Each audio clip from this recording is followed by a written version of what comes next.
Good morning and welcome to the Capital Gang. I am Oscar Semoyam Soke with a bevy of topics, as Moses would say. Moses is still in the studio, about to retire. I'm retired. Moses Karule of the morning show. Yes, in the studio we have Ofono Pondo. Ofono Pondo, you're most welcome to the Capital Gang. Good morning to you. Oscar, the teacher. Yes, Msomesa. Msomesa, the teacher of English language or Both. both? And literature. And literature. And drama and PE. Our guest is wearing your t-shirt. Which one? Our guest. Mr. Gesa. Yeah, and he's wearing your t-shirt, he's wearing your beard also. We are trying out another political outfit. We are putting up another political outfit. Now you can see the clever people how we trend. Yeah. Okay. Even in shirts. I just forgot my hat, but I'd be wearing the and same. specs, yeah. Yeah. That's being clever, yeah. When you put on specs. In my village, when you have those beards. MP for the elderly. Keep your peace. But you're very welcome, Mr. Egesa. Thank you so much. We've missed you. Yeah. In your absence, we've had a very noisy Egesa. I don't know if you've met him. The young Egesa. The young Egesa. Yes, I asked him if he's your relative, and he said he isn't. That guy is really By noisy. virtue of being a Samia, he is. No, Yes. you're not Samia, you're Bagwe. I'm a Mugwe, Samia Mugwe. Bagwe. He migrated from the islands of Uvuma. Yes, And then we are received by the real Samias. These are actually But we Baganda overtook, of course, who fled during the period of Semakokilo. Yeah. Sekabaka Semakokilo. So he's a Mugwe, not a Samia. Even Samia is a Mugwe. Once someone invites you and takes you over, it's like Rwandese are Baganda because they have been welcome. So. Well, Edgar Tabaro is in the studio, as you can hear. The noisy. The noisy man is But here. likewise, it's always a pleasure being in the presence of the doyen of Uganda's spin doctoring. No longer. Honorable He's Fono Honorable Fono Pondo. Doyen of spin We have doctoring. taught our tongues to pronounce it. Honorable Mr. Ofono Opondo. Honorable Fono Pondo Yeah. never denies facts. In that our private conversations, we call him Podel. Podel, he never denies facts that are right on the wall, but there's a way he reminds me of Alistair Campbell, who was spin doctor for Tony Blair. No, don't compare me. And he's in trouble You see, lately. for me, I actually studied public relations, and one of the things in public relations is actually admit the facts as they are, and then you can open an apology. And by the way, then I remove the steam from Benjamin. He will not talk about it if I have already accepted and admitted. That is true. So Nilay did more And- evidence. and- Nilay did more evidence. And Benjamin Katana is in the studio. You're most welcome to the Capital Gang. Thank you very much. Yes, and Derek Wandera, Gen Z journalist. You're most welcome to the Capital Gang. Thank you, Oscar. But every time you're talking about me, is he? You're not a Gen Z, no. I don't know. Who is a Gen Z? He's the representative. Well, Wandera is a Gen Z. You're my He's the grandfather, closest. to be But honest. Mr. Gessa, He's the closest to Gen Z that we have in the studio. what explains the criminality, especially we have in... Benjamin wasn't I've introduced him. You have Pay attention, Mr. Tabaro. It's easier to. a lawyer who goes to court and is not attentive. Yeah. How do you represent your client in court? No, it's easier not to pay attention to NUP, especially of late. I think he was paying more attention to OO, Yeah. considering that he's soon approaching the age bracket of the people that OO represents. He's hoping that the other package is increased. Oh, represents me and Mr. Gessa. But Mr. Gessa, rising criminality in urban areas, what explains that? I had an argument yesterday with some producers, and they're saying, is it that bad? I said, just walk on Kampala Road, try it with your phone in hand and walk across Kampala Road. And then they woke up and said, I wouldn't do that. Of course, What one explains it? is Come to the microphone. We're looking at a situation of wrong assessments or wrong programs. As far as dealing with the crime is concerned. Crime is like a sickness. It's like a fever. If a fever is felt like you're feeling it now, then someone has to walk to a doctor. And if you get a quack doctor, the diagnosis will be wrong. And I think that's what we're dealing with now. Government systems have kind of done the wrong diagnosis. So meaning that they'll give a wrong prescription. That's why crime keeps on going up, because it is a wrong diagnosis, meaning it will be a wrong prescription, and then after a wrong prescription, it will have a wrong administration of drugs. So that's why crime is here to stay. We are having a problem because, one, crime is contagious, like almost a disease. If we see lots of crimes everywhere, these people you see on streets grabbing small things. This is just a situation of flowering of crime, which has been embedded in the system. So in the process, you find that we are doing it the wrong way. Crime at a certain stage in Uganda has been praised at the elite levels. So you come up and say, "Oh, Yachikubye."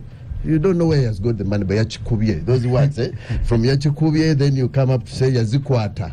He caught it. Where did he catch it from? I mean, there are levels which we have not bothered to analyze and diagnose. So these are now when someone at Kuba, he grabs a lot of money. Then he goes to the villages and displaces the poor. When he displaces them, they will come to the streets. When they come to the streets, they have to survive. So it is a chain of I would even call it collapsed cadreship. If I'm to go political, because we are supposed to know that these poor people, we're not giving them the best to say they should commit offenses. But what they are committing is just a very small piece of the iceberg. These are now the visible, simple situations of seeing that someone is shivering because he has fever, which has not been diagnosed and not treated. So it's a situation that crime here has not been treated. The youth have been, we don't have clear programs. Few people have taken big amounts of money. And then in the process, we expect these people to be on the street, go under the tunnels and die. That cannot be. They will survive. Yes. I mean, we've had phone theft and snatching and so on. But when did we get to pangas and people being hit in the morning, in daytime? Yeah, there is a multiplicity of crime because many people are now joining, especially the able-bodied. The able-bodied are joining because they find it as means and ways of survival. We will talk about, and now when you send you send a nurse who is a policeman, the policeman is poorly paid.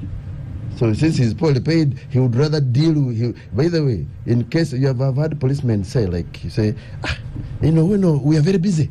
They're busy doing what?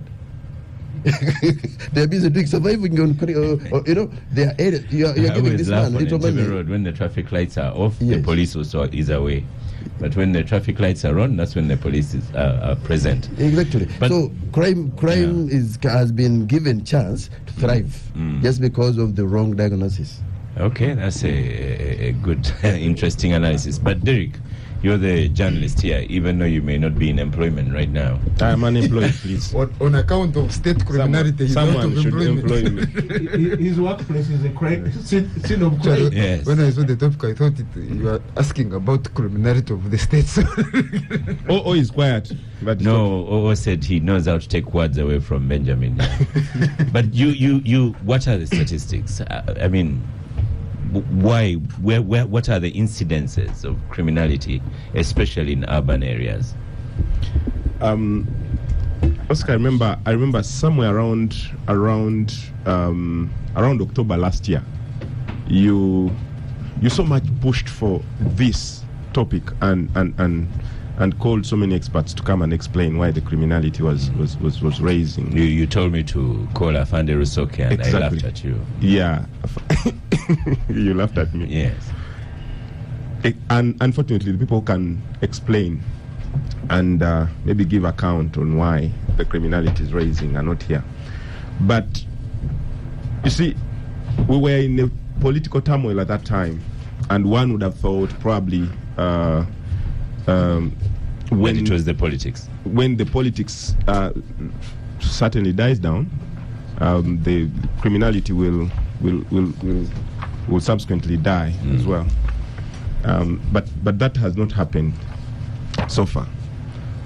We are seeing many, and probably you don't want even to politicize it. I hear my tribe mate trying to throw in a few political jargons, which I would hasten to agree with him, where he's trying to, put income inequality on balance. That there are people who have money in their pockets and those that don't have money. Actually, he tries to tell us that the people who have money are the ones who are on the streets, so trying to protect their gains or something like that. True. There are people who are out to protect their gains, to be honest. I hear you saying but. Yeah. But it's just the brokenness and the moral decadence of our society at large. The people who are supposed to protect and support the moral systems of the society have all been broken down. And criminality doesn't even start from maybe it starts from family. It starts from our own Stick with the microphone. Yeah, it starts from our own societies where we come from. But also it speaks a lot to what Uganda is. Every year when police is bringing out the crime report, you see a raise in the numbers every year. And then you wonder why the police that's bringing out this is not speaking to it or even offering solution. It's about the will. Do we have a will to fight criminality, or do we want to allow it to thrive for one reason or the other? I cover a lot of crime as a reporter, and you find that most of the crimes are perpetrated by the least of the income earners, the people who do not have anything to lose. They will go out there, and Oscar, you hold a phone of probably 2 or 3 million, and they will grab it from you and go and sell it as low as. That's a phone from them. It's yeah, and they will grab it and go and sell it at 20 or 30,000. Yeah. I think somewhere early this year, police and other security agencies stormed into Mutasa Kafero Plaza and those other plazas within town, and they arrested multitudes of people who had just snatched phones, and many of those phones that are on sale and you find out that they have sold them at 20,000 a phone you bought at 3 million or something like that. People are fighting for survival. Every day someone comes out, they are looking for how to survive the next day. And you seem to be making excuses for this criminality. I wouldn't. I don't even want to call it an excuse, but it's a reality. It's a reality that's out there. Probably. Let's ask Benjamin. Not many people will speak about it, but the truth is, our leaders need to come up and see how to solve the problem of poverty. It's very, very much out there that people don't even look at it. It's about poverty. It's about people not having money in their pockets, and that's why they're going to. And this criminality. And it's about criminality. Yeah, people are going to. Yeah, let me ask Benjamin. Benjamin, go to the microphone. A lot of people coming into the election. That's what Derek was referring to. Referred to your people as the people of crime, and that narrative has continued, and that it is you and you people that have criminals. No, but now the elections are long gone, and criminality has continued. People have hangers, and it's gone to the villages. Where my mother lives, she gets coffee stolen. People come in the night and steal your coffee. People come in the night, steal your matoke. Because previously it was just the urban areas. But, Well, is disputing. But was there a coffee garden in the town? I think the starting point, Oscar, No, is that crime. I'll come to you on that one. Crime is as old as mankind, and the existence of the state. With evolution of society to formation of state, one of the reasons why the state exists is to make sure that it's able to, among other things, once there are laws, enforce them, protect the poor, protect the rich.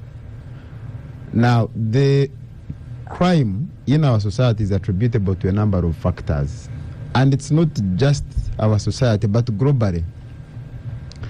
That when you have policies and laws that exclude a big number of people, especially young people, from the economy, from the job market, from everything else, they resort to where rules don't apply to look for survival.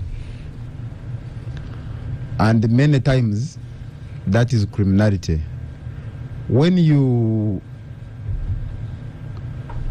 If you carried out research and interacted with people out there that belong to these gangs that are terrorizing, maybe ex-convicts and the rest, you realize that most of them are a creation of our dysfunctional society. I can give an example that KCCA conducts an operation for people, these food vendors. You arrest a mother, the mother leaves children at home on the veranda, or they have gone to school, these kids of primary. By the time they come back, the mother has been remanded to Luzira. They have nowhere else to go. In the next 2 days, they will be on the street. In the next 6 months, they will be grabbing phones. In the next few years, they will be the ones you are talking about. Or in jail. Yes, so in jail. And actually, it's relatable to what happens with black Americans. People keep saying many of them, the system is designed to keep them out of the functional processes. But, of course, there is also our education system. Our education system is largely producing people to do clerical work, and it has contributed to levels of unemployment, not skills-based. And survival will compel people to find ways of earning a living. And of course, sometimes the government wakes up too late to enforce certain things without a plan. Because enforcement is important, but it must be backed by a plan. So when you chase people from the street, you say we now don't want people who are hawkers, we don't want vendors, we want people in the shops. Very brilliant idea. But what plan do you have for the people that have been earning a living from the street for the last 7 years, for the last 5 years? In 1 or 2 weeks, they will run out of supplies, and they will resort to finding ways of, earning survival. But of course, people have talked about the breakdown of our moral fabric. When you have white-collar criminals in offices, private and the public, you have MPs and ministers being charged in court for stealing, and others have not been charged because they are still protected. And then now you are shocked that you have people who have no access to food who are stealing to get food. I think you need to have a problem,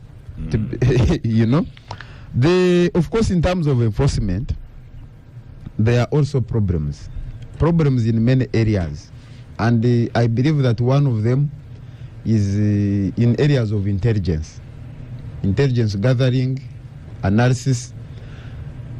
Because our security agencies many times in dealing with crime, and I'm sure there are many times when they are able to prevent crime before it takes place. But from what we observe, they have largely been reduced to, they play a reactionary role, meaning that the criminals are always a step ahead of them.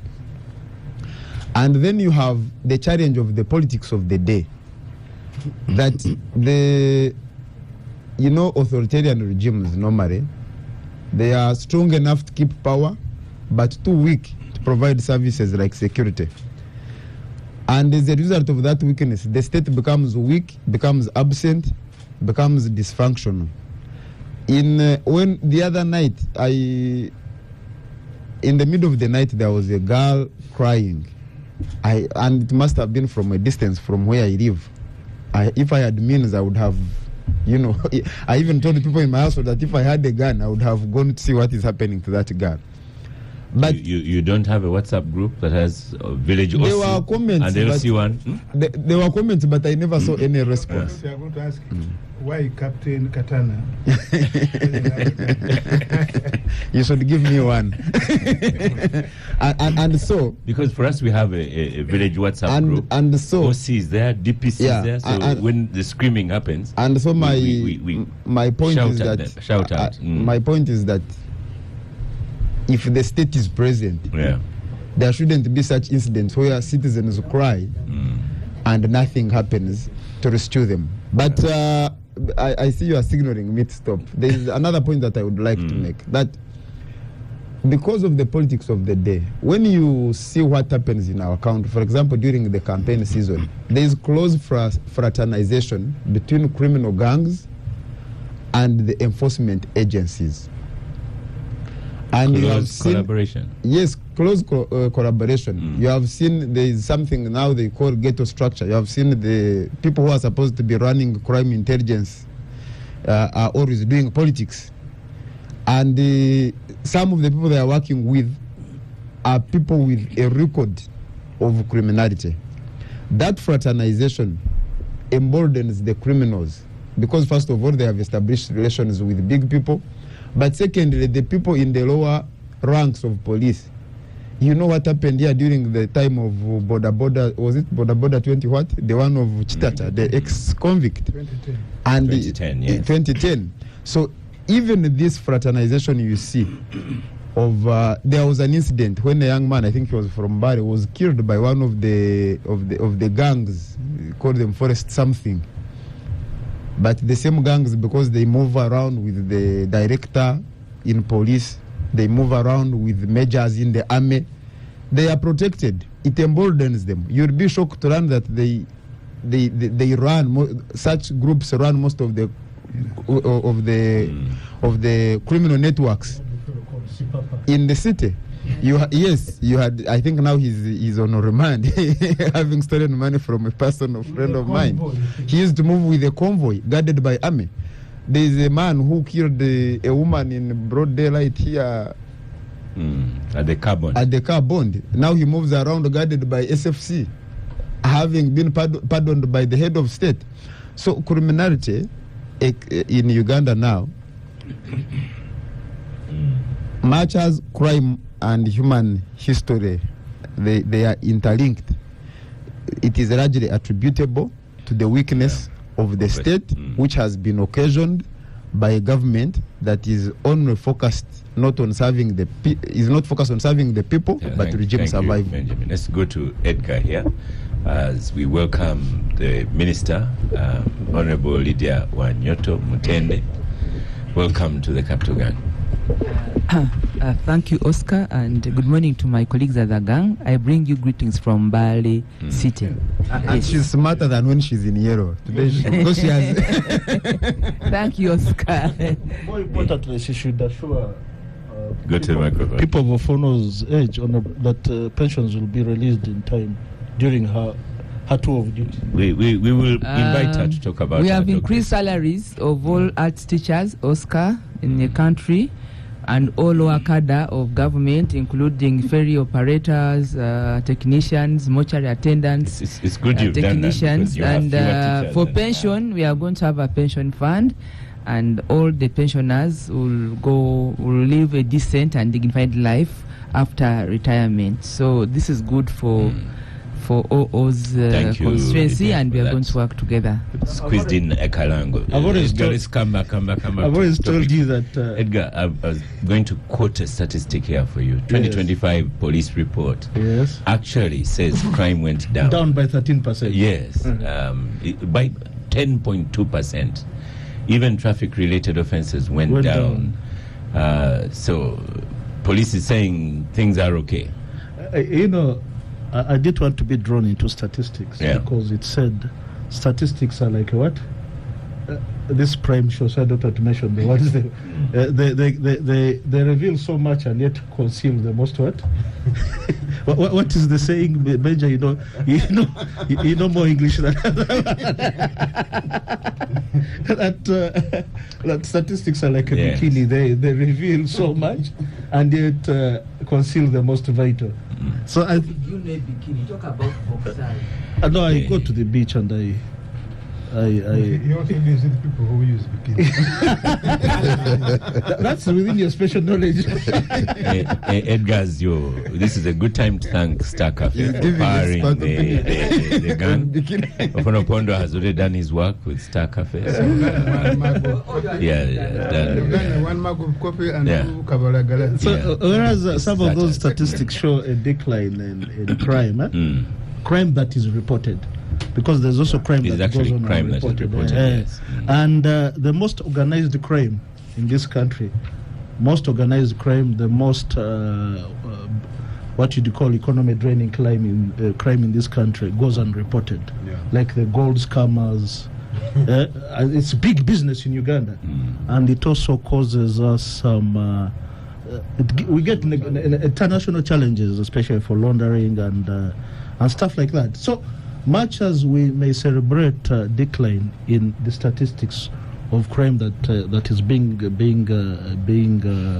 reported, we miss the bigger picture. And also, Benja talked about. But that was in the introduction. The report, goes on to say, highlight aggravated robberies of cash in Nagalama, robberies and murder in Mukono, in Sanji and Wamala region. Yes. So, that is mainly peri-urban, urban and peri-urban Uganda. Now, the rural areas, the crime there could actually be on the rise, and particularly criminal homicides related to 1, crimes of passion, 2, theft of cattle, 3, disputes over land.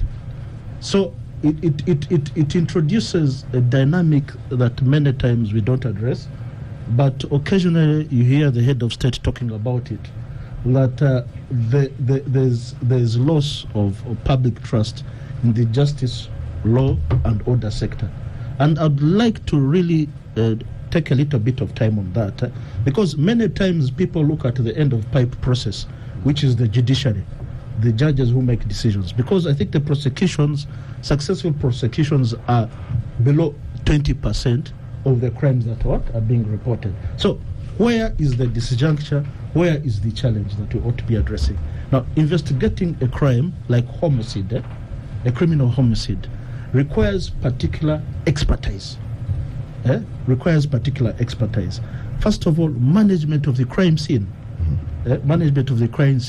Are you taking fingerprint recorders even before? First is preservation. Preservation of the whatever. And also collection of exhibits and marking them, storage, and introduce them in court. So there is an aspect of.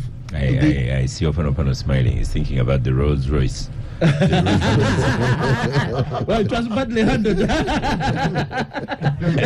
We couldn't even talk about it. He's thinking of a Rolls Royce. How was it? Was it recorded properly in the exhibits? And this is where defense counsel, if you meet a defense counsel who has been prosecuting, or rather who has been defending crime in court, they usually look at that to tear them apart, and you find the judiciary tongue-tied. The hands are tied. You can't convict a person on faulty evidence, and many times, the president says that the judiciary releases what? Releases criminals. So it has a lot to do with Kwanzaa, the investigative machinery, or 2, skilling, tooling, reskilling, and retooling. Then also importantly is the aspect of crime prevention. I'm not talking about crime preventers as were introduced to them in the past. For a person, when you are deployed as a DPC in a given geographical area, the first thing you have to study is crime. crime, not just the crime statistics, but how it manifests itself, which neighborhoods, which age groups, what is the prevalent mode of production in an area. Because crime in an industrial area is markedly different from crime, say, in the tea plantations or in the cattle corridor of Savannah, the likes of Ngoma, Nakasek, and what have you. So, and in the past, we used to have frequent changes of police personnel. A lot of shuffling. No, for you to get to understand and comprehend the nature of crime in a given police district, you need a minimum of 6 months for you to understand. And that is a person who's above average. So if you get one who is average or below average, it may take a little bit longer. So the frequent shuffles, reshuffling of police personnel may have an impact on the way crime is being policed. Two, the skill set. You saw, I don't want to talk about an ongoing trial, but an expert was brought in from the United Kingdom. And oh my, it was a lesson. It was a new lesson in handling DNA material and how it's introduced in evidence. So the critical factor, dear listeners and viewers, is how do we re-establish public confidence in the justice, law and order sector, and by extension, dealing with crime. Then also importantly, because you talked about, and that is very common for persons in our spaces, we tend to get alarmed by crime when our phones are being snatched as we are, we are not that very disciplined. You're in the car, many of us don't use air condition, you've turned the window low, and you are either texting, WhatsApping. Okay, is that indiscipline? It's indiscipline. You're not supposed to talk on phone as you're driving. No, they don't pull from drivers. What if you're a passenger? Okay, whatever it is, but they also pull from from drivers. So, but what? They can't pull from a passenger who's in a car if the window was up. Why should you put the window up? That's not indiscipline. The other ones are indisciplined. The ones who are stealing are the ones they are called. They are stealing from me, and I'm the one who is disciplined. Mr. Wadera. So they come in to discipline you. According to traffic laws, you're not supposed to drive with your phone when you speak on the phone. I said I'm a passenger. I even don't. And the point I'm making, as you can see, that is the point I was actually making.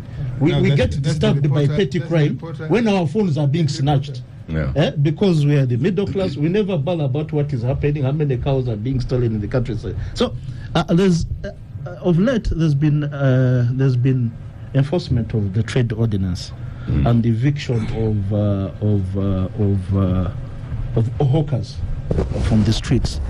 You know as well as I do. So from the streets and then the swamps. And the swamps as well. Yes, okay. So you know as well as I guys do who live there. that hawking business absorbs many of the would-be juvenile delinquents or petty criminals. These ones snatching the phones. And over the years, we don't have the statistics, but some of the anecdotes you get, maybe there could be some studies there. Unfortunately for us, our social welfare department is not that adequately tooled, is not that adequately facilitated. But whenever there's eviction of hawkers from the streets in Kampala, there's a marked increase in the petty crime like snatching of phones. There's marked increase in break-ins. We call it crime of vengeance. Crime of vengeance. Yeah. You say he's an expert. That's the bit about having experts in crime. They come back to society. They come back to society. They believe they've been tickled somewhere. They've been tickled. And these are the dispossessed. No, they are the dispossessed. They are persons we very rarely bring to the fore and have what they call honest discussions about. So it's beyond the statistics that we are looking at. We have to look at the ones that were released by the police. They finish up that sentence. It's important that we also address the factors that give rise to crime, rise in crime. Okay. I spoke to the PS on that trade order activity, and he said he will come here soon and give an explanation. Which PS? Oh, actually, which PS? But I spoke to the old one. Which one? Here, but I'm coming to you, and I'm coming to you, and I'm not asking you questions. Yes, and the gist was, the argument is, where did they come from, and how do you put this right? Okay, so they are trying to put this right. Where did the hawkers, the people in the streets, and so on, where did they come from? And I guess he has added those in the swamps. Where did they come from, and how do you deal with them? Well, Oscar, I must say I'm a little bit disappointed by the way you introduced the topic, first of all, for debate, and now the way you are running it. You did not stable. You are going to you did not better. stable to us data, competent data from official authority. Could have been government, police, for example, or sociologists who have studied, academicians who have studied. There is no report, but you were a little bit clever, you thought, by talking about referring to the one of the police in 2025, which we read long ago. Probably some didn't buy the following. He told you they stole the mother's coffee.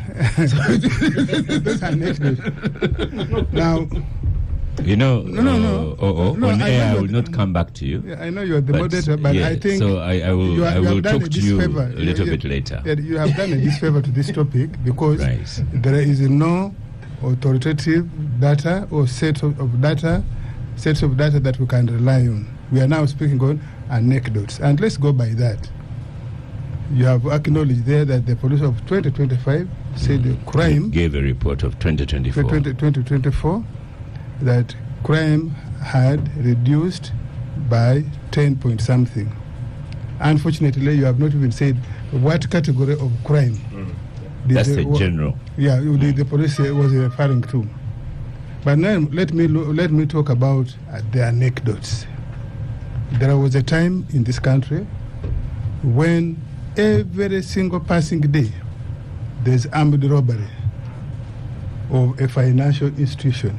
Could be a mobile money outlet, could be a forex bureau, could be a big shop in Chikubo, or even a bank, or waylaying people who are transferring money. It could be connivance. Really? Yes, could be connivance. So I thought that would give us a picture. Robbing of laptops. Yes. Two, there was a time in this country. There was a time. There was a time. There was a time in this country when every passing day you'd get highway robbers ambushing vehicles, stealing goods, stealing money, or actually killing. There was a time in this country when every passing night in the Kampala or urban centers, you hear gunshots, they are broken into homes. Now, we no longer hear many of those as rampant as those days. Those of us who come from the east, there was a time when every passing day, the Karamojong were a menace on the road. You can't pass without escort, armed escort, military. We no longer hear that. This is my third 3.5 years now in Kapelebyong, which borders that volatile area, Karamoja. I am in what they call the Bokora Valley, which actually separates Treso, northern Treso from Karamoja. Napak, Amudat, Abim. I have not seen, I have not heard Karamojong coming in the numbers they used to come to. What we have there now, probably, your workers, when they go to graze, they leave 2 cows in the bush, and then they find a way of sending to the market, maybe those. But the other one will no longer.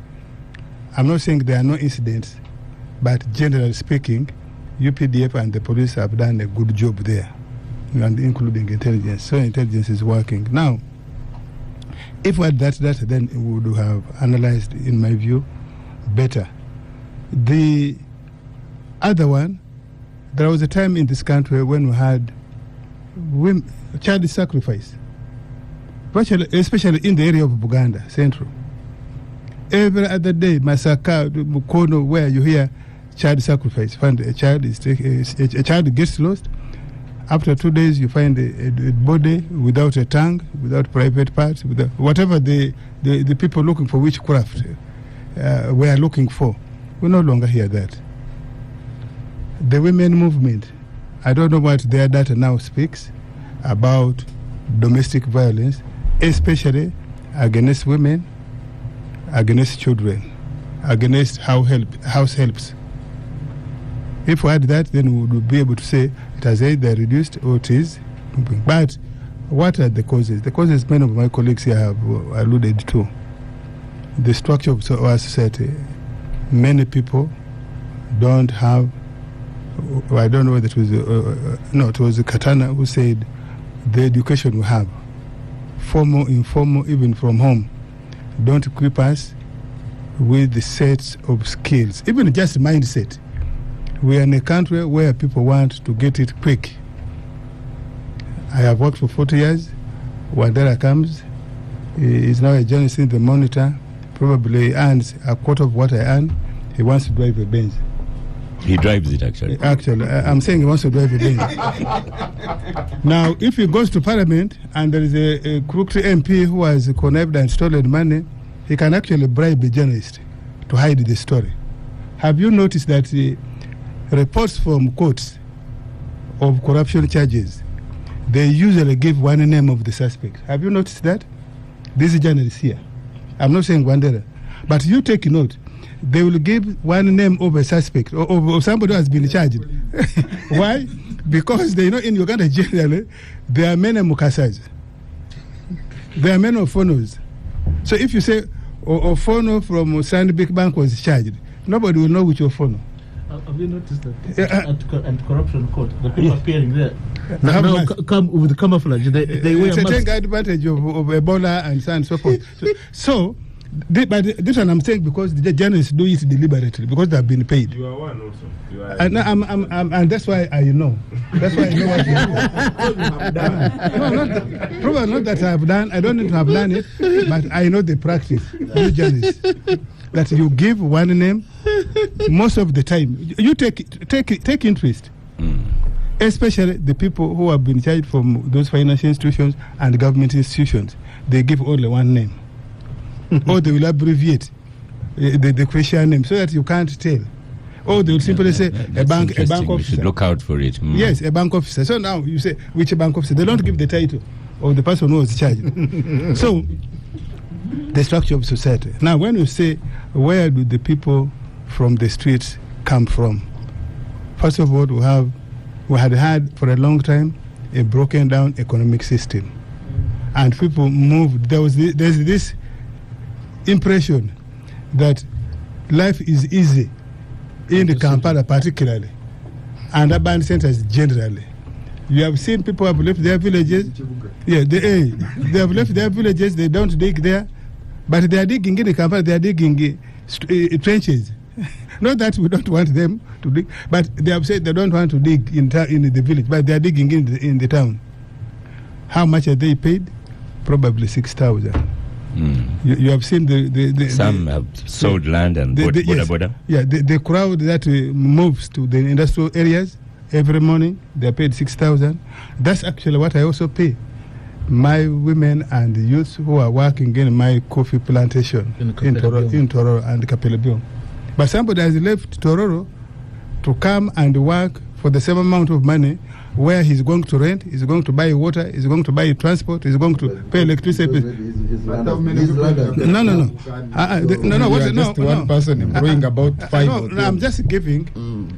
We are talking about an equity. So, because of lack of sustained opportunity in the villages, many people have come, and when somebody comes in town, probably he manages to raise 50,000. He can then buy a sack of charcoal. He breaks down the sack of charcoal into the small buvera. We call them into Saidia, the white one, where you can sell charcoal 5 pieces at about 1,000, and you make a living. Now, when you the day you don't sell, the temptation of grabbing somebody's memo, somebody's phone, if they were careless, or even actually tackling them, you push somebody down and you run away with the bag, becomes high. So we need a mindset change to tell people that actually you can make opportunity in the village. There are some government programs, they may not be well thought out, they may not be well implemented, but there are programs that we can point people towards and they can take advantage. Eventually they can make it. I have said on this show that on average, these people who come to town, you have even mentioned it here, sell actually family land. The people who are going they lose it through guys who have grabbed it from them. Yes. Some people who are going to the United Arab Emirates to look for jobs spend probably on a minimum 20 million from the time you are looking for the company that will take you, paying visa, paying what. Even in those companies, even when you have qualified, sometimes it's bribery. 20 million? Or more. Yes. 20 million is good. Good capital. Now, to tell young people that with that 20 million, if I've sold land and you are patient in Uganda, you can actually make it. If you are patient and you are disciplined and you know the entrepreneurship that you are going into, and there's a system of government and private sector that is mentoring you as a small entrepreneur, you can make it. If you link them to the big producers, the people who have access to the market, take our PDM. PDM is a good program of government, but it's not linked to the big producers of the same agricultural products. It is not linked to marketing. It is not linked to semi-processing. What's the end? The fellow produces cassava and has nowhere to sell. The fellow produces piglets and has nowhere. He's not linked to the big piggery farmers, and so on and so forth. And so at the end of the day, after 2 years, the project fails. People get frustrated. Somebody thinks Kampala is easy, or even Dubai is easier. And so many of those. Then there is, of course, the collapse, the initial collapse of the state. I come to Kampala, I find an empty space, could be a road reserve, could be somebody else's piece of land. I put up a shanty thing, I start selling something there, or even living. Look at Kinawataka, how it was all consumed. That what the government was there, but the thought of the government was not visible. Many of these so-called wetlands we are talking about occupied in a similar way. And then, of course, the politics came in. You remember there was a time when the president himself was the one leading, say, Muleka Abantu Bange, Tembawatawanja, border taxi people, street vendors. Now, the president has woken up now and says, no more sleep. Now, we need to interrogate maybe after a year if indeed there is no more sleep or there isn't. But if you have brought back 60%, 70% of the same permanent secretaries, same civil servants, same political leaders, ministers who are in charge, would we expect no more sleep? I think it is likely that there will be more sleep. And so these people are coming onto the wetlands because once I go into it, nobody is going to touch me. And because of the politics, particularly the election cycles, we have just finished the general elections, now we are in LC elections. Is there any appetite to forcefully, rigorously implement the law when you are going for LC elections? And even at the local level, the sitting chairmen and executives of LC1 and LC2, can you ask them to evict people from wetland when they are looking for votes? As NRM, for example, can we dare evict somebody from wetland when we want our candidate of LC1 to win? Would we? I think we shall keep quiet until after the elections, perhaps, and then we can make that implementation. Then, of course, there's the haphazardness. This trade ordinance is not a new thing. It was written long ago. How do you just wake up and say, and effective? You see bulldozers breaking things? When those Asians were building those carbons, where was KCCA? They are the ones who are there. So we are going to stop for a break. We need to give people advance warning, maybe 3 months. Give people a reminder. 2 weeks too. Then when you move, then there is no sympathy. We can achieve what we want. I should tell you that you are not very popular on social media by your comments. Someone said, is obfuscation today. Let's stop on for which a quick one break. Welcome back to the Capital Gang from the break. A few exchanges on where the crime is. Honorable Lydia Wanyoto, I've been accusing you probably of having guards at home because you are a minister now. She has had them for a while. So, since entering SEC, she has had them for a while. So maybe... I haven't seen the one who carries her bag to the studio. Let me switch off your microphone. So Lydia, do aspects of criminality, because your constituency is urban as well. Do you receive complaints of crime? We receive complaints, but the opportunity we have, if we agreed as Ugandans, it begins from the village. Because people do not live in a space, in a hanging area.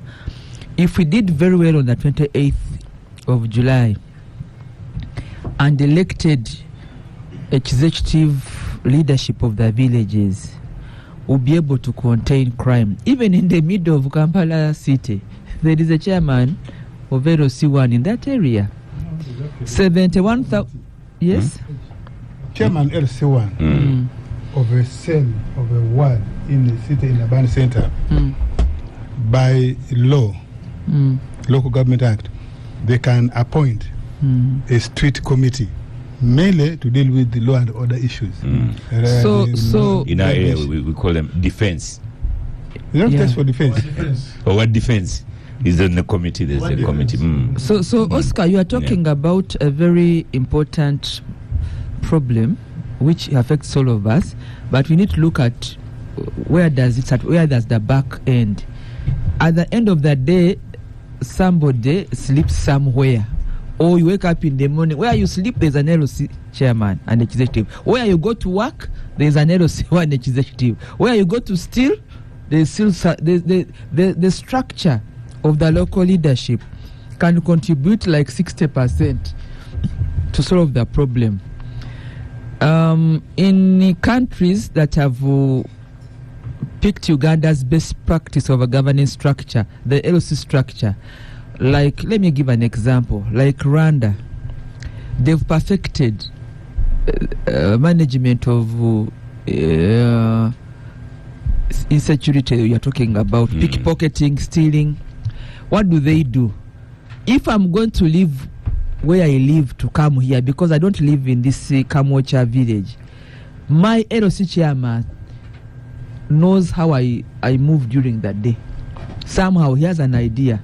And if I'm going to travel outside Kampala, when I'm traveling, say Bushenyi, the chairman of the local village where I'm going to Bushenyi should know that I'm a new resident in his area and how many days I'm going to stay there.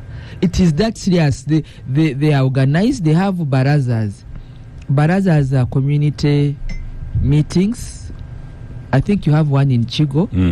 So with the even increased technology of smartphones in urban areas like some of us where we come from, I come from Bale City where I'm a member of parliament, it would be nice to actually initiate village WhatsApp groups so that this, if you've stolen my phone, you should be tracked very quickly, because there must be maybe a police unit, the defense chairman of the village is there.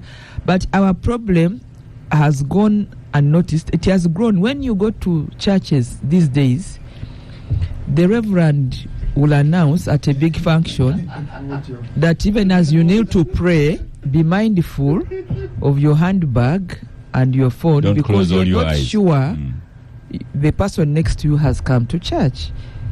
I don't know whether people have heard about that. Even at burials, not everybody that goes to a burial has gone to mourn. They've gone to sit near these people who have come from Kampala and maybe they have a smartphone or a handbag. Before you kneel to pray or to go for the funeral, your bag is grabbed. Weddings. You go for a wedding, they tell you that the Bagole have come, you all raised to receive them. Before you sit down, your phone is gone. So the crime has actually escalated and has become more sophisticated. We used to hear about, there is an area in Kampala where they sell spare parts of vehicles. I'll not mention the name, I won't be unfair. But you all know there are areas in Kampala where you can easily go and get a spare part of a vehicle, whether it's a side mirror or stuff. But we have your own. Sometimes yes, you can go and add buy that, back your own. but you can parts. imagine that you are in a traffic jam. Some smart guy comes, picks your driving mirror, and you'll find it in that area, and they'll give it to you. Or you call if you have, some people have even their numbers. You call the people there. I had they will tell you bring half of the price, and you take the money and they fix it back for you. Your side mirror or even the light or even phones. Let me give you an example. I went shopping in a supermarket that side of town, and when I'd gone to the till, some young man came and grabbed my bag. So when they were running after him, he threw the bag, but he had picked out my money purse. I had the phone, but the bag. So, but he picked out my money purse. And my money purse had some money, but most important, my passport. So I ran to police because of my passport. And my passport had a number of course, visas. So it was I was a bit uncomfortable, particularly for that, because it could have been abused. So when I got to the police, this police guy called their contacts. They said, you come back tomorrow. I found my passport at the police. So this thing has grown. It is sophisticated. I of course, the money pass and the money, but what was really, they just said, I said, just give me the passport. So I got my passport at the police, and they said, don't cause problems here. You've gotten what you want, please go.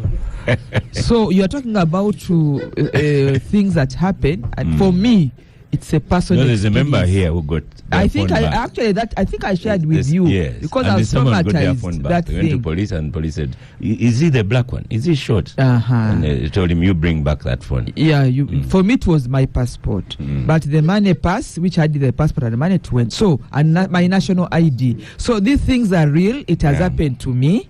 And the guy just saw me. You know how you go and pick a trolley, then you put your bag on that trolley. He was just following me and picked the bag on the trolley. So it is a big thing, but what I wanted to add, that's more complicated than you see on the streets. People, they have built a chain of networks. You may be chasing Edgar when actually has passed on the whatever to OO, and OO has passed. So by the time you get Edgar, there is even no evidence. So they are organized. They've been around, and they know what to do. So to break that, we need to build multiple layers of vigilance. But the campaign starts at the households and on the villages. There is no policeman up there or security official up there that is going to help us to break this crime. It is built, it's entrenched, and it's now networked. And it picks, and people make money. Because now you can imagine, Oscar, another example I can give is you can have people in an office setting, and they know that some money is going to be picked from the bank. So they track a cashier. The fellow goes to the bank, he's being trailed. There's trailing. You go pick the bank. The moment you get out of the bank, these guys come and grab you. I don't know if you have been following this. So, and they are so fast. They come and grab the money. Before you know what, it is gone.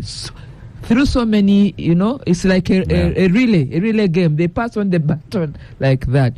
So to break this, there's a lot of combined effort that is required. Both the village leaders, the crime intelligence, the police, and many other people. A one person off cannot manage this crime. It is growing. Let me get and the population is also growing, and young people are getting more desperate because of lack of their aspirations and unmet expectations, about opportunities. Has mentioned driving a Benz. Someone whose dream thing is I would want to drive a Benz in my life. And if they don't have a chance of getting a job, the best thing is to grab OO's money or somebody's money for a big firm, and then they take it. The OO's friend, Dr. Mutebi Golova, for once has agreed with OO. Says, I'm yet to hear a government supporter highlighting policy failures driving the rural poor into towns as eloquently as OO has done today. But tell Honorable Leader Wanyoto that security in Rwanda is down to the effectiveness of the police and other agencies, and so people do not tell local leaders where they are going. Golova should listen to the gang more. He does, Mr. Egesa. Close out the topic. I remember what Lydia was talking about. Wasn't there a Japanese guy who chased after his laptop and got killed as well? But maybe, Oscar, before that, the trouble involved, for example, when your phone is snatched and you try to use the security establishment to have your phone tracked and recovered, it turns into a nightmare.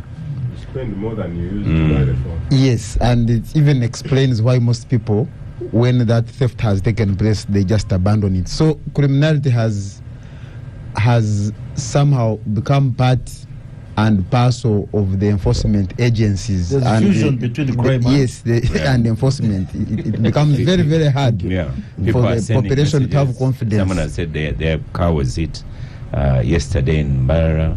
Another one is saying his wife's car grill was snatched in broad daylight. But close out. Yes, so what I may say here is, of course, it's like we know the problem. And we know to what extent this problem stretches, but we have not bothered to think to kind of put together the public and security. You know, some countries have what we call technical advisory boards that fuse between public and security. Because all this now, whatever we're talking about, is very, very high, very good analysis. But who takes it up? We will say so much, we will say this and the other.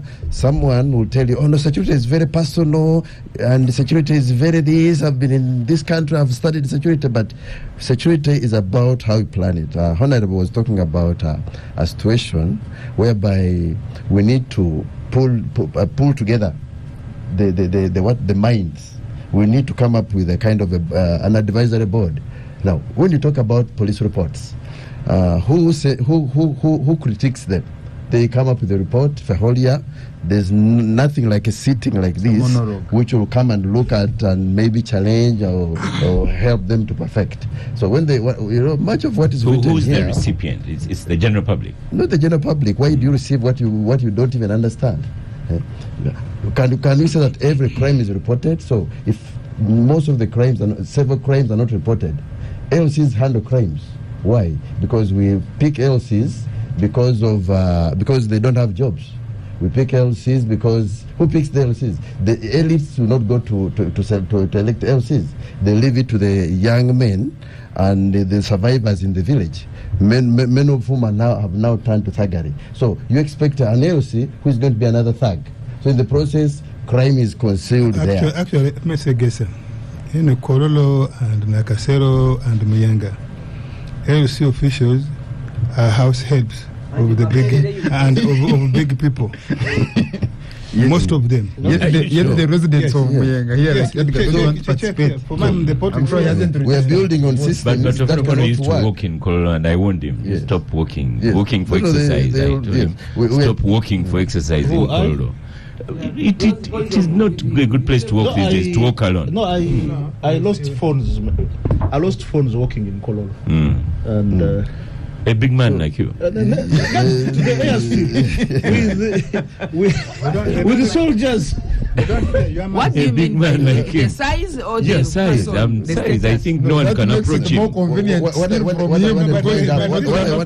up with is, we have always suggested what we call 1-inch intelligence. It is what is working in Rwanda, Tanzania. Know your neighbor.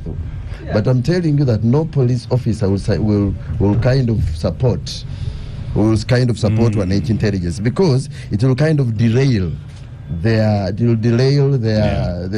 possibly their earning and so many things. Thank you. You're coming on microphone. Honorable Hold on, Edgar. has experience in dealing with petty crime. Just draw the Edgar, gun. you're And coming to the microphone.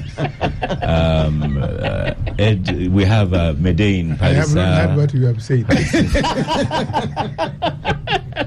Medein Palisa says Edgar has continued to be silent on this show. Thank you very much. Good feedback. And now you're on. So moving on to the next topic, presidential address. What did you take from it? From the president. I listened to it, by the way.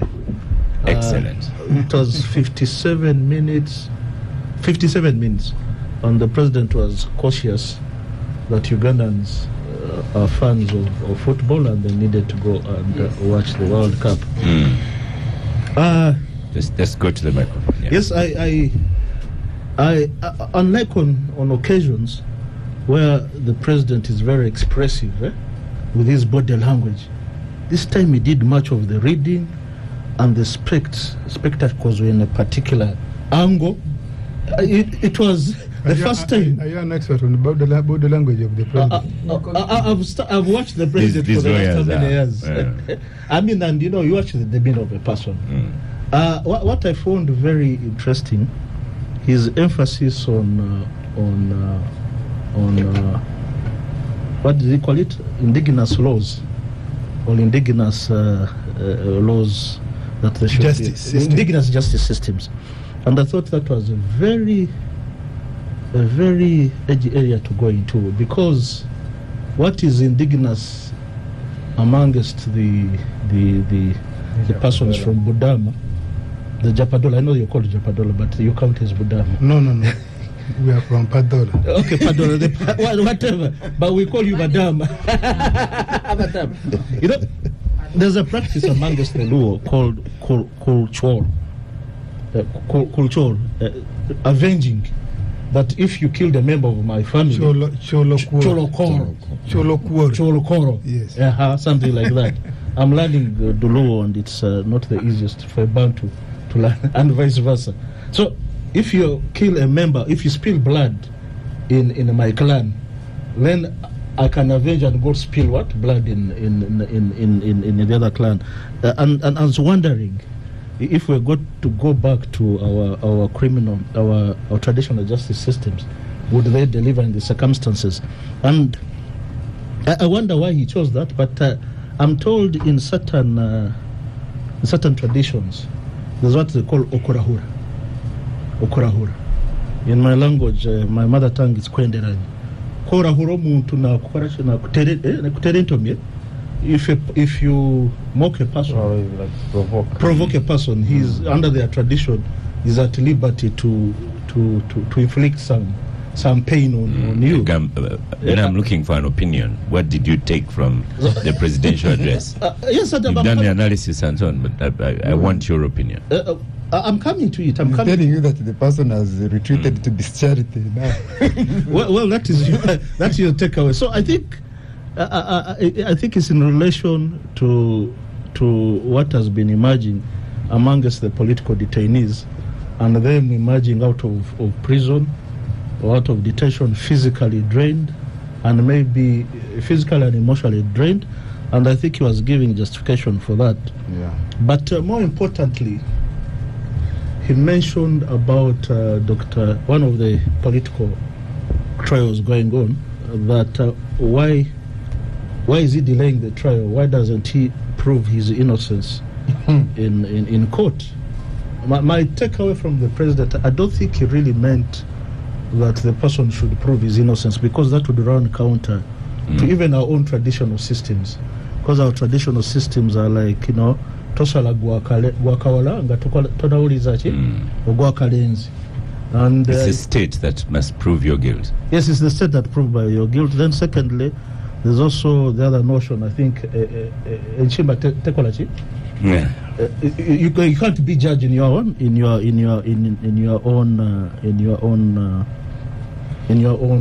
case. So I think the president was referring to let Dr. Besigye have his day in court, rather than delay the trial. So, But how is But- he delaying the trial? they say he's using tactics to delay the trial and what have you. So, but more importantly, What is your opinion on that? I'm coming to it. We're- More importantly, and Yeah. I wrote an article. I sent it to you, entitled "Lawfare: The Courts and Political Contestation in Uganda." There are states in this region that have no room for such niceties, that when they are dealing with subversion or dealing with the dissidents or political opponents, that they take the theater of their quarrels, their disputes to the courts. There are states in this region that do have a quick method to it. They decapitate you, and the matter is put to rest. They're the So- ones you want to benchmark on. No, I don't want to benchmark on. I am glad that the president, is still considering the courts, and we have not descended into that arena where we think we Okay. should take the law into our place. So, lastly, it's incumbent upon all of us. It's just not only the state that undermines the independence of the courts. Also, non-state operators, persons Yeah. outside of the state, do undermine the independence of the I know courts. Katana wants to talk about Mwanga Chivumbi, so we will talk about Mwanga it. Chivumbi was released on bail by the same courts that people are busting. So it's important that we strengthen the courts. It's also important that confidence Yes. of the public in the courts is not eroded. For when people have no confidence in the courts, Thank you. Thank you, Edgar. the Confidence experiment, and the experiment has been very costly. Thank you. What was your take from the presidential address? I think the president may kept to his long-standing message, Go to the microphone. his long-standing message about people who seem to have forgotten where Uganda came from and how Uganda reached today, or modest sense of security, modest sense of progress made in the economic field, unity and so on.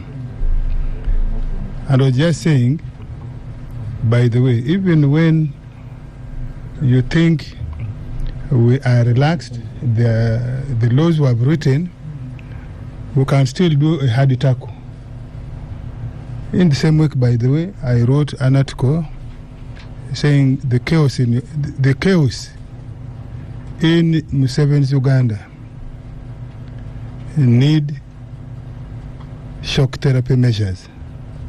And I think the president was saying we shall administer shock therapy. Because you see, I also said some time back on this show, I said the current indiscipline in the country is mainly by we, or you, the civilian elites, who have now mobilized lower level groups to think that because there's the law, you will behave as you wish and get away with it. You have seen during elections, political leaders, candidates in the NRM and the opposition, who behave as if when you're a candidate in an election, the laws don't apply. And the president was simply giving that message of a shock therapy to jolt you. Even in the opposition? Yes, to jolt you. And in the sense, in my understanding of him on referring to BCJ and others, you have seen each time previously, which I think is not normal, you mobilize your sympathizers, for example, to go to court and intimidate the court process, the judicial process. You harangue a magistrate, you harangue a judge, you do all sorts of things that a judge should not be free in mind to take a decision that is appropriate in the circumstances of the judge in a courtroom and evidence being presented to him or to her. Two, you have seen people playing games deliberately.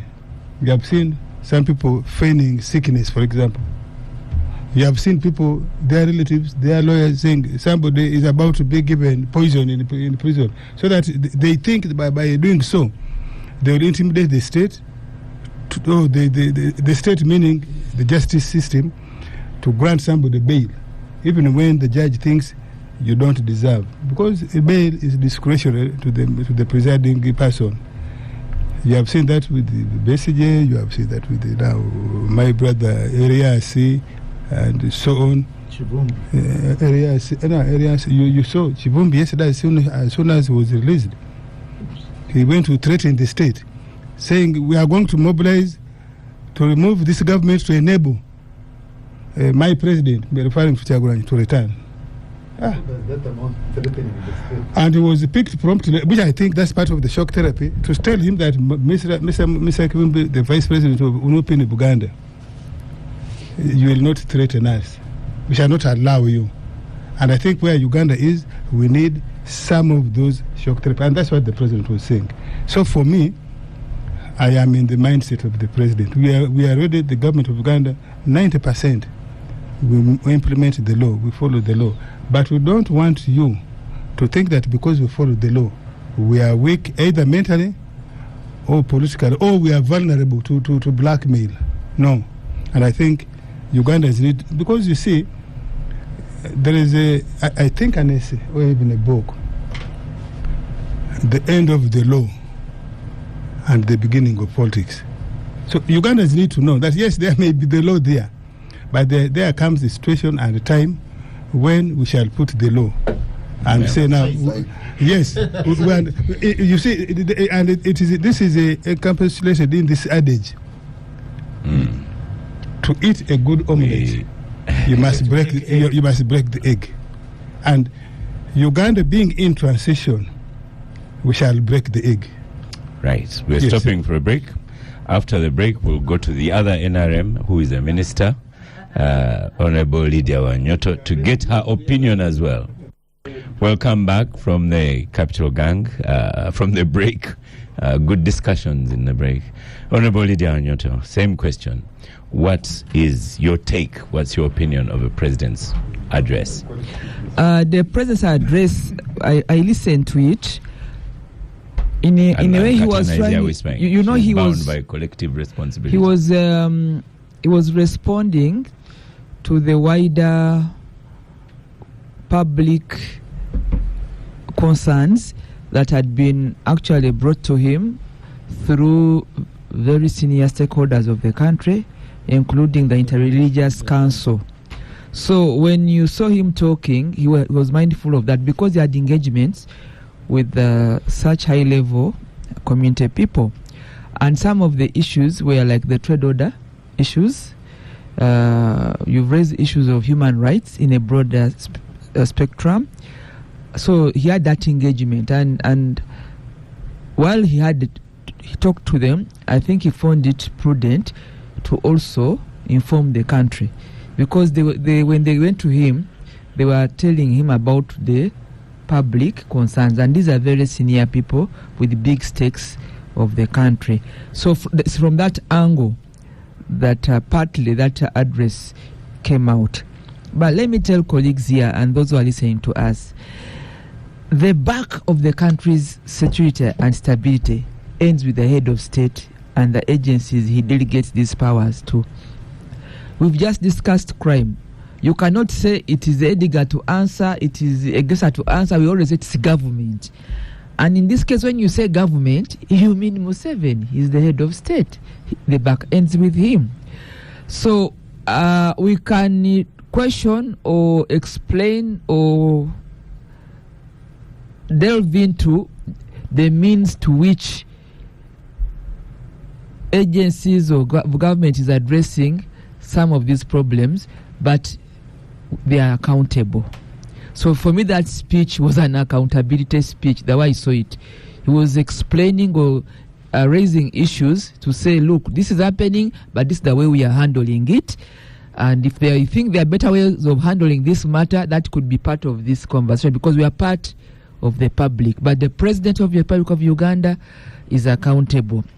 I don't know how many of you on the gang and listeners listened to Genome Hos's speech at Kaweweta at the pass out, or you've been training some of these people. There are over 10,000 Ugandans, young people, that have been undergoing training.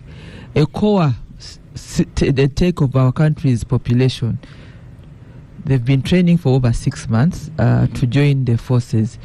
But you could see that some, from his message, where they talked about how we should do the contribution of security and stability in focusing the country's contribution on security and securing our country to get the tenfold growth. So you find that many stakeholders are mindful of what it will take Uganda to remain or be stable so that we can deliver our country's aspiration of the tenfold growth of an economy that grows.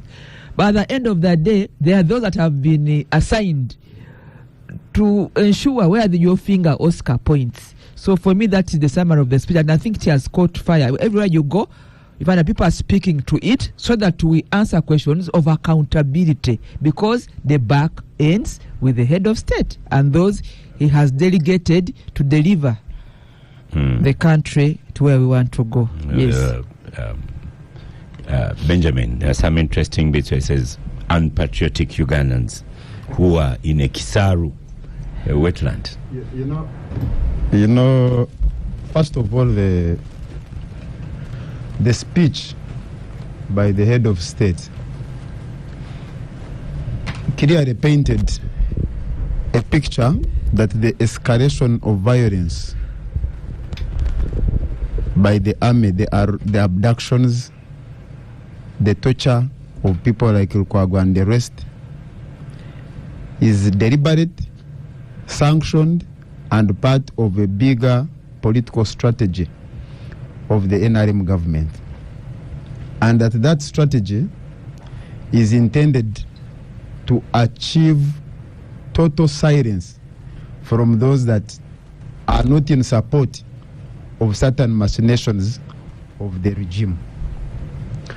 And I believe that the particular phase was intended or is intended to test that we have been doing all this we have been doing in terms of having the population in a place where it is incapable of raising a finger against the excesses or against any machinations of the regime. Where are we? Are these people capable, for example, of organizing a protest because we have done ABC, we have provoked them? I believe the actions are provocative, and the intention was to test the reaction of the population. And he's coming out to say, this is sanctioned. You are saying the CDF is doing this, it is against the wishes of the father, but he's telling you these actions are sanctioned and they are part of a bigger political strategy. And of course, trying to rationalize, like some of the colleagues here have been trying to, in the most indecent way, rationalize violation of human rights. For you to rationalize abductions and torture by attributing it to what you call indiscipline in speech, it is as indecent as people who want to justify rape on account of the dress code of the victim. You miss the point by not pointing out, because this country, the people of Uganda have enacted laws. Some during the tenure of office of the NRM. These laws have been signed by Mr. Museveni himself, including the Constitution. And by doing so, we are saying that as a country, we are bound by these laws. But for them, they look at these laws as instruments of obtaining total silence from the population. And of course, they create a semblance of people are arrested. Actually, before arrest, now you have a new trend of abductions. People are abducted in a manner that departs from the established procedures of conducting an arrest. They are kept incommunicado for months, for days. Eventually, they are brought to court. They are brought to police. Police ideally should arrest the people who have brought them, but they don't. And then Mr. Museveni says, let Besigye prove his innocence, because he wants to take him through a semblance of a trial to create an impression, a deceptive impression to the population and the world that we have gone through a legitimate process. But he already has a predetermined result, which the CDF has not been shy to say, we want to hang Besigye. He has said it on several occasions on his X. And even the manner in which the trial has been conducted, I don't see how, because the issues that now are being used to rationalize the failure to conduct a trial is that he's raising applications. But these applications he's been making, his team has been making in court, are as a result of the conduct of the state itself, the way he was arrested, the way the trial has been conducted, and so if he makes applications in exercise of his rights under the law, there is no way you can say that he's the one delaying the trial. So I think most of those comments really bordered on dishonesty. They also largely pointed to the attempt to psychologically manipulate the population, into thinking that he is the victim and the government is the victim, but when actually the victims are these people that have been subjected to treatment that is outside the law, is outside the morality, is outside the common sense. Derek Wandera, what did you take from the presidential address? I think, for one, the president spoke to the population at the time he needed to. I think President Museveni is one person I've really appreciated in terms of reading the room. He reads the room and the situation, and he comes out to speak when he must. In the past 3 or so months, the country has been, in that phase of asking all this that's happening. What's the president's speech? What's the president's response to this? I know prior to, for instance, former Minister Miriam Matembe's arrest, she had been on social media and other media platforms saying, but where is the president in all this? And probably she was very candid to have gone to social media and whatever. But I know that for sure very many Ugandans had been asking the question where the president's voice in everything that has been happening, especially the abductions and arrests and stuff. So the president comes out to actually reassert his voice and say, I know about this, and my stand is I am aware of what's happening, and probably giving reasons as to why he was doing the same. So my takeaway is the president spoke what many people didn't expect him to, but at least wanted to hear something from him. So many people probably would have said he will come and say, no, these things that are happening, I don't know about them, I don't know who did this and that. But he came out and spoke about all the arrests and gave an account to them. And he was very particular in saying, I know about it. I heard him say, and he's talk about Miriam Matembe, that she limped into the courtroom but forgot to limp out. Forgot to limp out. He behaved like a monk when she was mocking Zake. Yeah. True. Yeah, true. And then I hear Edgar. Being locked up in an ungazetted area can be very traumatizing. So I think the limping in and the jumping out of the courtroom can be explained. I listened to my senior brother Edgar saying, Mwanga Chivumbi was massaged and saluted I didn't say that. to I didn't say that. whatever. He didn't say I didn't say that. And I'd be the last person to say that. and I hear him saying that maybe or didn't, but he could have meant it, but he didn't say. He insinuated, in my view, I think. No. Let me correct the impression. I said there are states in this region that have a permanent solution to dissent and subversion. You're decapitated. And then I said that it is heartwarming to see that the president is emphasizing settling disputes in the courts of law. Which has been the case always with the president. I don't think there is any. If you're to disagree with President Museveni, at least he has always done everything in a legal manner. He uses the law to do everything, even when very many Ugandans come out. The law, he uses the law. Even when Ugandans come out and disagree with him, at least he uses the law in whichever thing he does. Even if it's about changing the constitution, he says we have to do this because it's constitutionally okay to amend the constitution and stuff like that, and which he has done very successfully. But at the end of the day, I know that for sure there are many Ugandans who disagree with the way the law is used in this country, and probably those are the ones who are going to come out and bang tables and like you heard from Benjamin. From among them. I don't know whether I've ever been. Mr. Gesa, you're on microphone. What did you you so take much. from the presidential address? Politics of the country. Of course, I'm allergic to politics, but at the same time, the message or what the president put out was more of a buffet.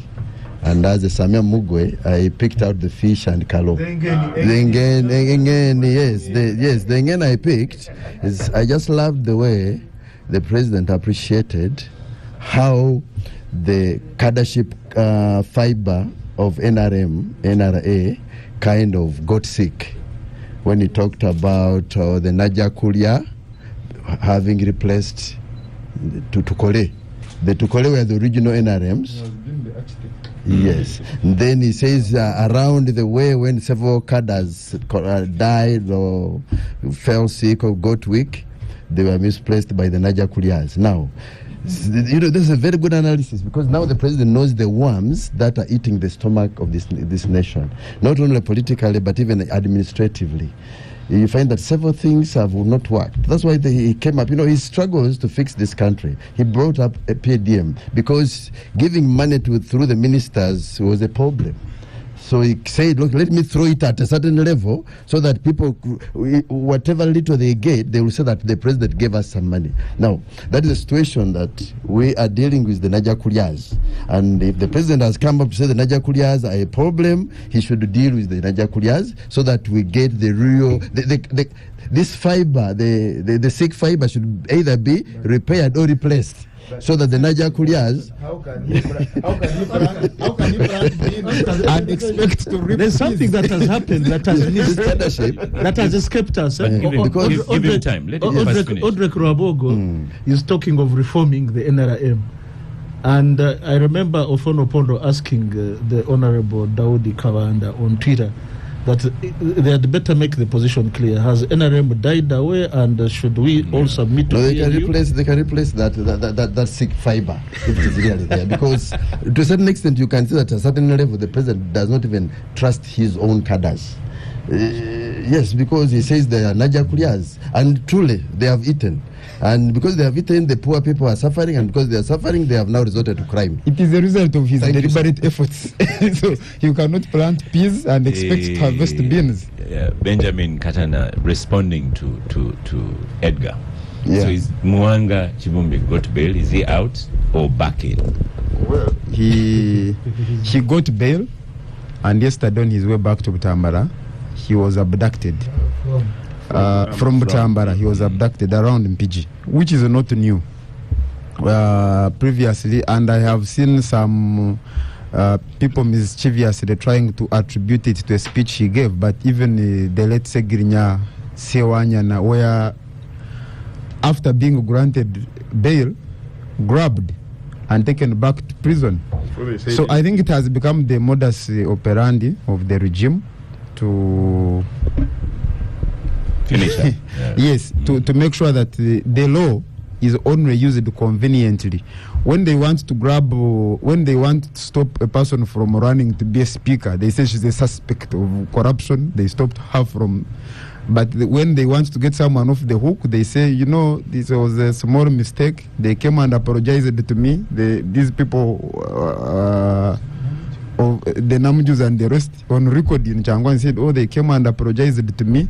So meaning that you are not there. The president said they gave me useful information. Now, in the legal system, you know very well that yes.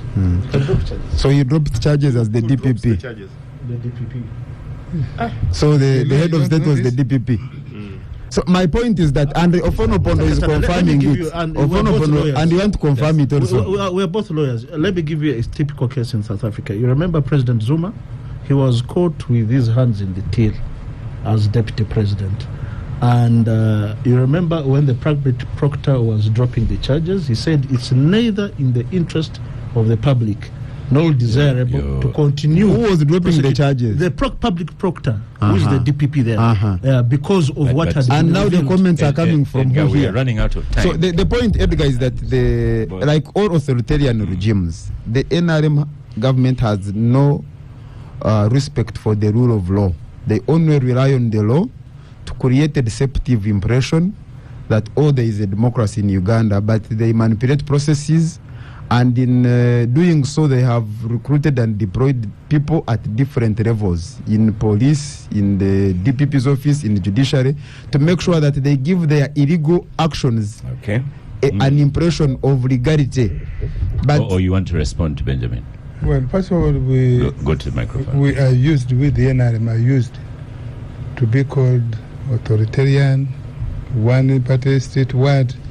So you are simply regurgitating what others you have also been complaining about the manner in which the speaker has been treated, that it's outside the law. Not just the speaker. I am saying, yes. I am saying, the only difference that you are using different words from mine, but we are making the same point. You are heckling, but that's okay. I still the have NRM. You are done. The NRM is the one which re-established the law. I am on record. Speak about why we are veered. And I am now saying that because of that semblance of stability, rule of law, there are a number of you who think that because there's the rule of law, you can do as you wish. And I'm saying no, yes, there's the rule of law. And that's why I quoted that essay, End of the Law, Beginning of Politics. If you think, and you can misunderstand me if you want, I said here, we have the Constitution, we have Parliament. But that does not mean that there are things that can't be done outside Parliament. Outside the law. Yes, and this is the reality. This is the reality of life. You know, Oscar. And that's why I said we can. Benjamin, no. I said we are ready to break the egg in order to have an omelette. If some of you are living in your follies, you can live in your follies. But there's going to be a time, as I said, when the rubber meets the tarmac, and we don't want that rubber to meet the tarmac because you are living. I want to save Honorable Elder Ofono-Opondo. So that's what I'm simply saying. And I'm not threatening you. Will Mwanga Chipumbi be charged? We don't know. Maybe Ofono-Opondo is in a better place to answer that. But the point is that what distinguishes democracies from dictatorships? Democracy is not one size fits all. So the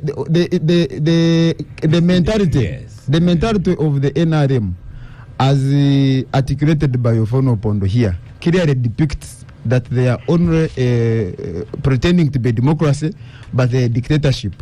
The law is only looked at when it is convenient for them. When even whatever he was doing here, he claimed he was doing it under the law. The laws he had passed as decrees. I think what the malaise we are addressing is what they call emerging democracies. fledgling democracies, nascent democracies. There are always these tendencies. You know, at the end of a show, we don't have time now. There are always these tendencies. Exactly, there are always these tendencies. No, the question was Mwanga Chibumbi, will he be charged? Pull back and push back. Pull back and push back. And I'm in agreement with what Honorable Fono Pondo is saying, that it's incumbent upon the state to make the citizens feel secure. And in the process, they may administer shock therapy. However, we must be mindful. We must be mindful that there is Article 44 of the Constitution, which you can't run away from. Non-derogation from the right to a free trial, to inhuman and degrading treatment. Whatever you do, whether you go and imprison people in the ungazetted places, whether you go and do people and whatever have you, right to a fair trial and non-derogation from inhuman and degrading. The shock therapy you are making a case for, what does it constitute? I'm not the one who's making the case. But you say you agree with him. What does it constitute? Yeah. Thank you. You say you agree with him. When you're dealing with the Thank you for that clarification. Derek. Some of these submissions that come from the likes of Ndugu OO are very hard to take and yet real. That yes, we have a parliament and we have the law, but also, and now he's in parliament. Yeah. But also we can act out of parliament and out of the law, and it is okay. Very hard to take in, and yet very realistic. I think Ugandans need to be awake to. Yes, Ugandans need to be awake to some of these. That yes, the government will work out of the law anytime they want. Okay. As long as it favors them. Probably. So do you think Mwanga Chibumbi is going to be charged again? Well, I think he will be produced in court. Maybe slapped with another charge. Maybe slapped with another charge. But for as long as he was taken yesterday to a place no one knows, again, we have to take in the bitter pill of OO. But even 1 hour you should be in a gazetted detention center, place. And your family and lawyers should know where you are. The government has a discretion to act out of the law and out of parliament. Yes, Mr. and the family. Do you think Mwanga Chibumbi will be charged again? This is not politics. This is legal. Well. Like I said, politics is gives me allergy. But at the same time, realistically, if he has been arrested, then he should be produced and charged. If he has no offense, let him be released. These days use few words. Let's go to Lydia as we close out the show. You are telling us to think. Go on. He will be charged as whatever the crimes are. Then he will have his day in court. That's what we should expect and it should happen. But also, what Mr. Katana is saying, illegalities and so on, they have remedies. If indeed the state makes a mistake and holds you beyond the 48 hours, holds you in unnegotiated places or for whatever reason, there are remedies for those. That's how that's what I said. That's the doing illegitimate things, giving them some veneer of legality. No, you see. But you see, Oscar, before we conclude this show, I know that whatever he's doing, the intention is to achieve fear. But you see, there's a thin line between being feared and being despised. The end result of your actions are largely going to earn you being despised and treated with contempt by the population. Like we treated Amin, is the way we are now treating the people that are abusing the rights. Elsewhere where I've worked, quite often our intention is not to get it through the court process. That's the end result. if we can decapitate your intent, negative, harmful, everything you say confirms the mentality. Yes. So and I am now telling you, part of the reason we have achieved the semblance of stability is because that system worked. BMK Gift Senior tells you about the person that got a presidential pardon. All the people that he was with have not received that pardon. For them, they are still serving a sentence. Yeah, he probably must have bought his way out. Who is that? I man of Pine. I'm trying to think of a safe way to close the topic. But the Definitely best- not to close the program. The best of Definitely my not knowledge. Benjamin. Definitely not OO. To the best of my Not knowledge, Edgar. to the best of my We can knowledge, close. over the years, Because we are supposed to have hope. using the Hope. prerogative of mercy, which is enshrined in the Constitution, Let me. there are multitudes that the president Thank has you. granted Thank the you. prerogative of We are mercy. not questioning the mandate of the president to do so. The theater, We are questioning the the theater details. of this all is going to be the courts of law. Yeah. It's going to be the courts of law, Yeah. and lawyers should be on it. Yeah. Then why do you keep going there? Why do you Benjamin, keep I've going there if switched you call them? Benjamin, Mr. Benjamin Katana, I've switched off. Give him a tap. I've switched off his microphone. I think Mr. Egesa might, and between Egesa and Lydia should be closed because all of you people, I don't see you It's giving about hope. that. So, Mr. Egesa, you start with giving hope as we close the Well, show. Of course, there is no red line for an old man like me. There's no red line for an old man like you. Well said. Okay.